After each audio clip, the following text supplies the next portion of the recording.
안녕하세요. 미속의 최준혁 목사입니다. 2024년 7월 26일 오늘 나에게 주는 생명수 샘물 모금 시작하도록 하겠습니다.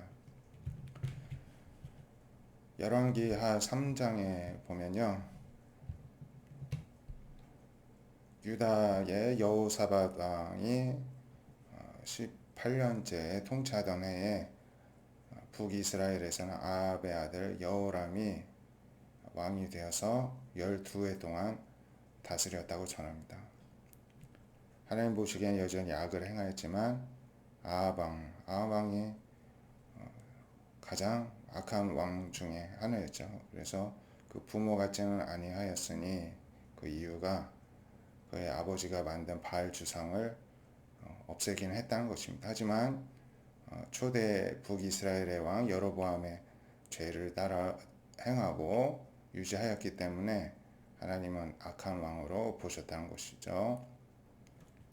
근데 이때 모압 왕 메사가 양을 쳤었는데 새끼 양이 10만 마리의 털과 순양 10만 마리의 털을 이제 조공으로 이스라엘 왕에게 바쳤다는 것입니다. 근데 아합 왕이 죽었다는 소식을 듣고 이제 배반을 하고 조공을 안 바치는 것입니다.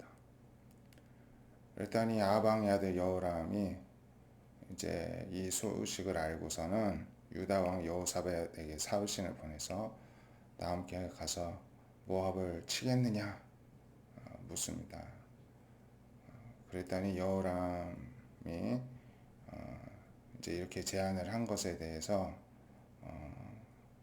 여호사밧이 내가 올라가리이다.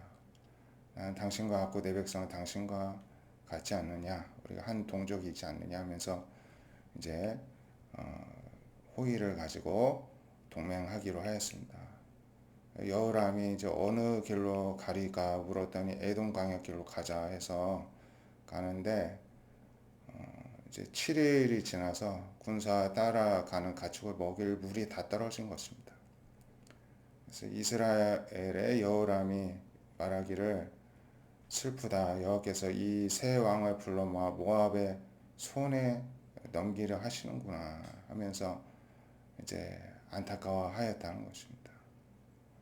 그래서 여호사밧이 말하기를 우리가 하나님께 물을 만한 하나님의 선지자가 여기는 없느냐 했더니 이스라엘 왕이 신하 중에 한 사람에게 대답을 듣기를 엘리사가 있다 들었습니다.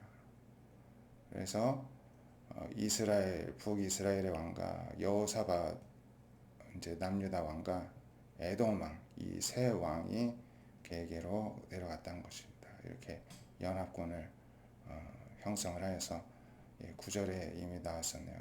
이스라엘 왕, 유다 왕, 에돔 왕이 이제 세 나라가 연합해서 가고 있었는데요.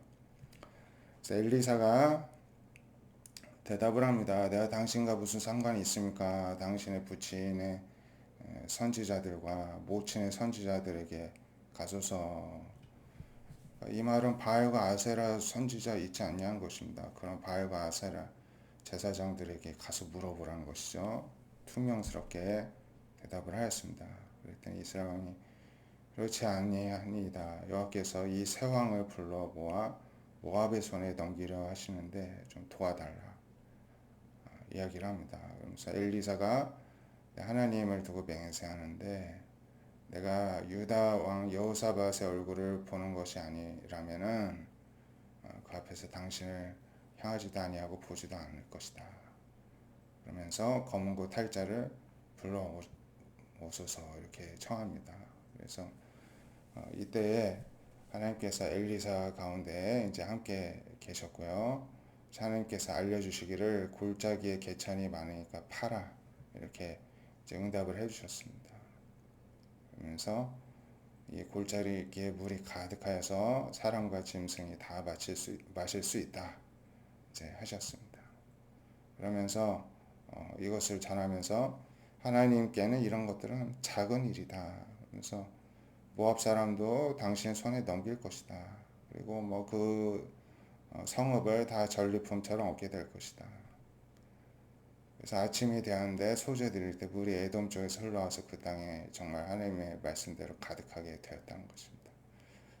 예, 이 아무리 이뭐 아합왕과 이세벨의 아들로서 그 뭐 우상 숭배로 기세 등등했어도 결정적일 때는 하나님의 사랑을 의지하고 하나님을 의지하는 것을 보게 됩니다. 골로새서 3장 12절에 너희는 하나님이 택하사 거룩하고 사랑받는 것처럼 긍휼과 자비, 겸손, 온유, 오래 참음으로 옷 입으라 성도들에게 이렇게 권면합니다.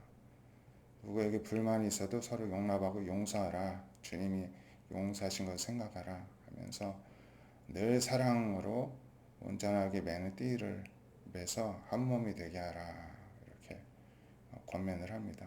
그래서 우리들의 마음이 예수님의 평강이 주장을 해야 되고 또 이를 위해서 우리가 부르심을 받았기 때문에 그 주님의 뜻을 따르면서 감사하는 자가 되라는 것입니다. 그래서 말씀이 풍성히 거하고 감사한 마음으로 찬양하는 마음이 우리들 가운데 가득하게 하라는 것입니다. 그래서 무슨 말을 하든지 무슨 일을 하든지 다 예수님의 이름으로 하고 예수님을 힘입어 하나님께 감사하는 마음으로 살아가는 것이 우리의 마땅한 성도의 의무라고 할 수가 있겠습니다. 예, 기도하겠습니다. 하나님, 이 세상에서 아무리 권세자라 할지라도 결정적일 때에는 아무 힘이 없음을 스스로 깨닫게 됩니다. 우리의 구주 대신 주님이 우리를 구원해 주시고 하나님의 은혜를 힘입어 살게 하여 주셨사오니 우리가 세상에 미련한 자들처럼 세상의 사람의 힘을 의지하지 않게 하여 주시고 날마다 하나님을 의지하는 백성으로 살아가게 하여 주시옵소서. 늘 하나님 안에서 예수님의